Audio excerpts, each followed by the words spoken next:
আসসালামু আলাইকুম। আমি ক্যালকুলাস 2 এর চ্যাপ্টার 1 এর ব্যতিক্রম সাজেশনের নিউমেরিক্যাল প্রশ্নগুলো নিয়ে আলোচনা করব। আপনারা সাথে থাকবেন। তো এখানে একটা প্রশ্ন বলা হচ্ছে যে ভেক্টর ফাংশনের অন্তরক সহগের সংজ্ঞা দাও।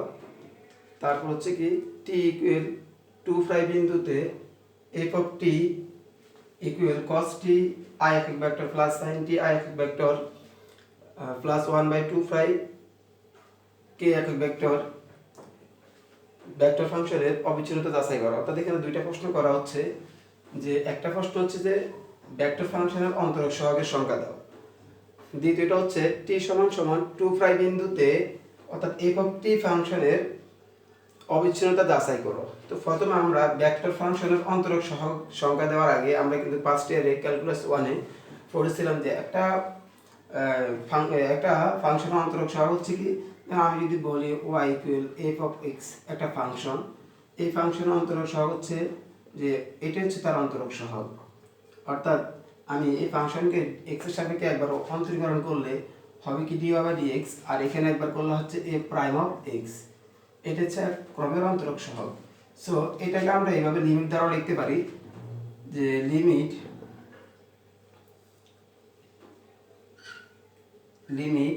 h tends to 0 f of x plus h minus f of x divided by h। অর্থাৎ যখন কোনো একটা ফাংশনের অন্তরক সহগ dy/dx কিংবা f প্রাইম অফ x লেখা থাকে, তখন এটার পরিবর্তে আমরা এই সূত্রটা আমরা ব্যবহার করতে পারি, বা এত থাকলে আমরা বলতে পারি এটা হচ্ছে কি এই y এর অন্তরক সহগ বা f অফ x এর অন্তরক সহগ। সেম ভাবে এখানে একটা ভেক্টর ফাংশন দেওয়া হচ্ছে যে এই ভেক্টর ফাংশনের অন্তরক সহগের সংজ্ঞা দিতে বলছে। এটা কিন্তু আমার স্কুলের একটা ফাংশন ছিল। তাহলে ভেক্টর ফাংশনের অন্তরক সহগের সংজ্ঞা কিরকম হবে?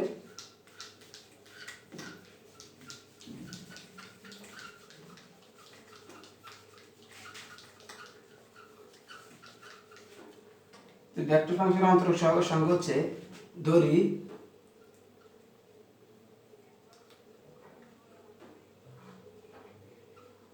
ভেক্টর ফাংশনের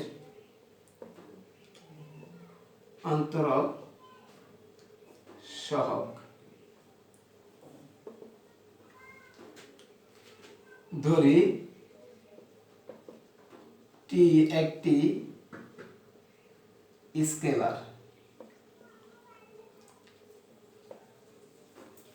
t একটি স্কেলার, এই t এর সাহায্যে আমি একটা ভেক্টর নিব যে f অফ t।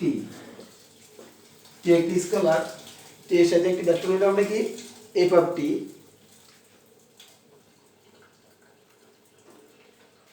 যেটা হচ্ছে t এর ভেক্টর মান ফাংশন, বা আমরা লিখতে পারি যে t এর ভেক্টর মান ফাংশন f অফ t। আমরা একটা ভেক্টর নিচ্ছি যে f of t, f of t এর অন্তরক সহগ কি সেটা এখন আমরা বের করব। তো f অফ t বা limit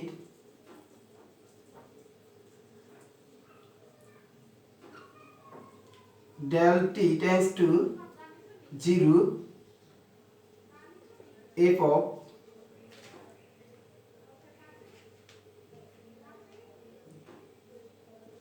t plus del t minus f of t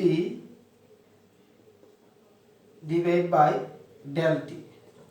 আমরা x এর ক্ষেত্রে শিখছিলাম যে limit h tends to 0 f of x plus h minus f of x divided by h। এখানে একটা ভেক্টর ফাংশন দেওয়া আছে যেটা t হচ্ছে স্কেলার।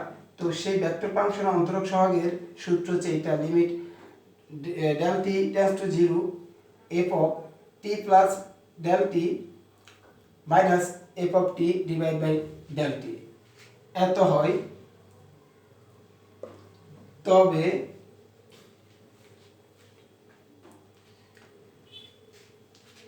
তাকে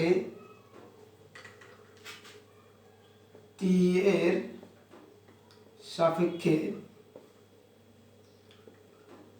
অন্তরক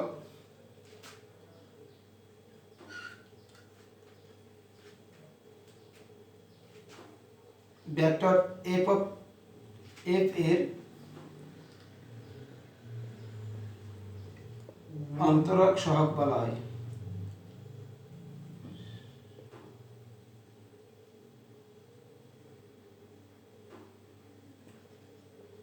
বলে অর্থাৎ এই জিনিসটাকে বলা হচ্ছে যে আমার অন্তরক সহগ কার সাপেক্ষে, টি এর সাপেক্ষে, যেহেতু এখানে স্কেলার ফাংশন টি দেওয়া আছে বা স্কেলার রেসল টি দেওয়া আছে, এই জন্য এটাকে ভেক্টর মান ফাংশনের অন্তরক সহগ বলা হচ্ছে। আমরা এটা মুখস্থ রাখবো, এটা ভেক্টর ফাংশন অন্তরক সহগ এটাই।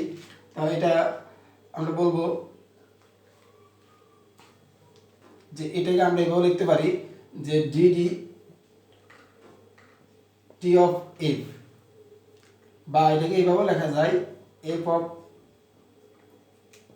এ prime of DT, A prime of ডিটিও লেখা যায়। এটা হচ্ছে ভেক্টর ফাংশনের অন্তরক সহগ, যাকে এইভাবে লেখা হয়। প্রথম আমার এই ফার্স্ট উত্তর অ্যান্সার হচ্ছে এটাই। এখন দ্বিতীয় প্রশ্ন রাখি। দ্বিতীয় প্রশ্ন বলা হচ্ছে F of T equal cos T I plus sign T J plus 1/2 pi K vector ফাংশনের অবিচ্ছিন্নতা যাচাই করো। আমরা ফার্স্টের ক্যালকুলাস মানে ক্যালকুলাস 1 পড়েছিলাম যে কোন একটা ফাংশনের বিচ্ছিন্নতা কিংবা অবিচ্ছিন্নতা যাচাই করার সূত্র হচ্ছে যে কোন একটা বিন্দুতে মানে x সমান এই বিন্দুতে ফাংশনের বিচ্ছিন্নতা বা অবিচ্ছিন্নতা যাচাই করো। তখন আমরা কি করি, তখন নির্ণয় করি যে ওই বিন্দুতে ফাংশনাল ভ্যালু মানে এফ অফ এ এবং ওই বিন্দুর লিমিটিং ভ্যালু বের করি, যেটাকে আমরা বলি যে limit x tends to a f of a. এই দুটো যখন আমার সমান হয়, অর্থাৎ ফাংশনাল ভ্যালু আর লিমিটিং ভ্যালু যখন সমান হয়, বা এফ অফ এক্স লিখলেন এখানে f of x, functional value আর লিমিটিং ভ্যালু যখন সমান হয়, তখন আমরা বলি যে এই এক্স সমান এই বিন্দুতে ফাংশনটি অবিচ্ছিন্ন। সেমভাবে আমরা ভেক্টর ফাংশনের অবিচ্ছিন্নতার সংখ্যা এই সংখ্যা অনুযায়ী দিতে পারবো। যে এখানে আমার বলা হচ্ছে টি সমান 2 বিন্দুতে ফাংশনের অবিচ্ছিন্নতা যাচাই করো।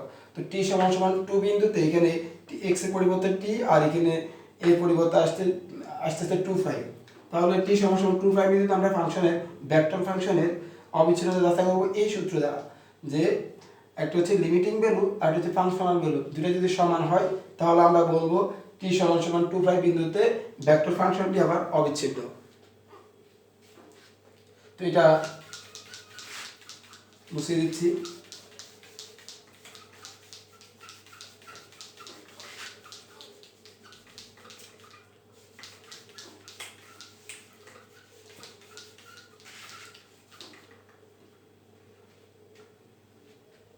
দেওয়া আছে যে টি সমান 2 বিন্দুতে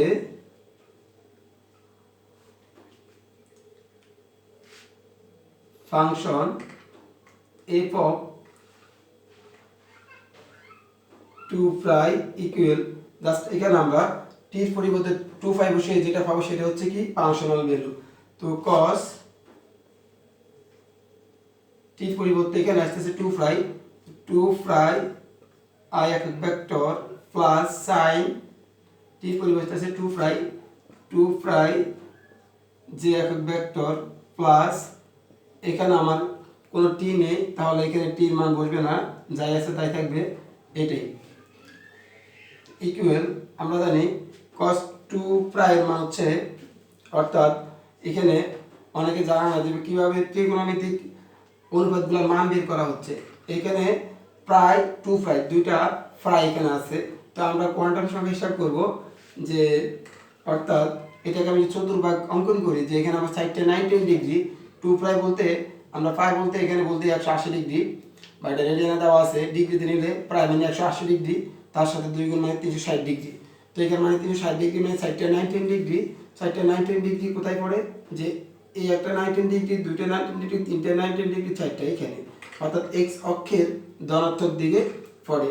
তো আমরা জানি x অক্ষের মধ্যে যখন cos মানে cos আসে তখন x অক্ষের মধ্যে cos 1 হয়, ধনাত্মক অক্ষে 1, ঋণাত্মক অক্ষে -1। যেহেতু এটা ধনাত্মক অক্ষের মধ্যে পড়ছে তাহলে এটা 1 হবে। তাহলে cos 2 মান কত? 1 ইনটু এখানে আছে i একক ভেক্টর প্লাস sin 2 সেম ভাবে 2 বলতে 360 ডিগ্রি বোঝানো হচ্ছে, তো সেটা আবার এখানে পড়বে। তো x অক্ষের মধ্যে sin অলওয়েজ 0, x অক্ষের মধ্যে যখন সাইনের কোনো অনুপাত পড়বে তখন সাইন অলওয়েজ 0, এটা আমাদেরকে মনে রাখতে হবে যে x অক্ষের মধ্যে যে সাইন পড়লে সেটা 0 হয়ে যাবে, কিন্তু y অক্ষের মধ্যে সাইন +-1। তাহলে এখানে যেহেতু এটা x অক্ষের মধ্যে পড়ছে সো সাইন 0, এখানে আমরা 0 ইনটু যে বসাবো প্লাস, আর এখানে আছে 2/2 k একক ভেক্টর ইকুয়াল এখানে i প্লাস থাকতেছে এখানে 1/2 k একক ভেক্টর। এটা হচ্ছে আমার ফাংশনাল ভ্যালু, এটা হচ্ছে আমার t = 2 বিন্দুতে ভেক্টর ফাংশনের ফাংশনাল ভ্যালু। এখন আমরা নির্ণয় করব কি? এখন নির্ণয় করব আমরা এই লিমিটিং ভ্যালু। তো লিমিটিং ভ্যালু কি? লিমিটিং ভ্যালু হচ্ছে লিমিট, এখানে যেহেতু চলকটা t, আমরা t দিব t টেন্ডস টু কত দেওয়া আছে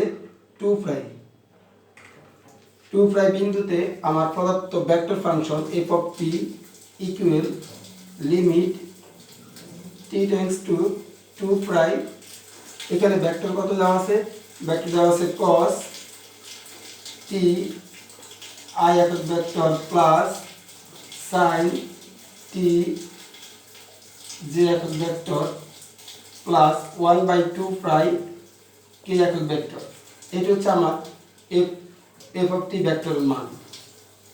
তাহলে এটাকে আমরা এখন কি করব? লিমিটিং ভ্যালু বের করব। তো লিমিটিং ভ্যালু বের করব, এখানে জাস্ট আমাকে দেখতে হবে কোনো অনির্ণয় ফর্ম আসছে কিনা। এখানে কখনো অনির্ণয় ফর্ম আসবে না, তাহলে আমরা লিমিটিং ভ্যালু বসা দিতে পারি। লিমিটিং ভ্যালু বসা দিলে কি হয়? এখানে cos টির পরিবর্তে আসবে 2 ইনটু i একক ভেক্টর প্লাস sin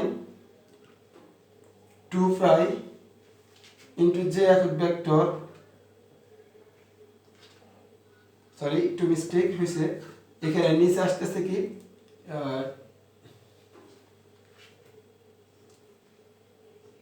নিচে আসতেছে আমার, ঠিক আছে এটাই। তো লিমিট তো বসবে না, তাহলে লিমিট যখন লিমিটিং করে বসা দেবো তখন লিমিট উঠে যাবে। তো cos t মানে হচ্ছে কি 2 ইনটু i একক ভেক্টর প্লাস sin 2 j একক vector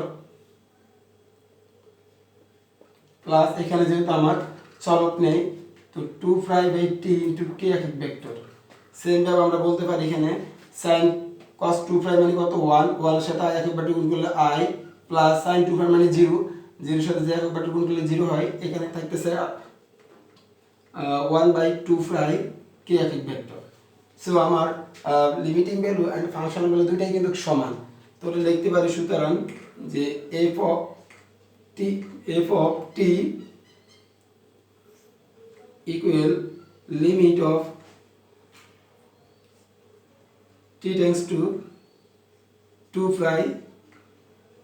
f of t equal i একক ভেক্টর প্লাস 1/j একক ভেক্টর 1/2 k একক ভেক্টর। সুতরাং t = 2 বিন্দুতে ভেক্টর ফাংশনটি অবিচ্ছিন্ন।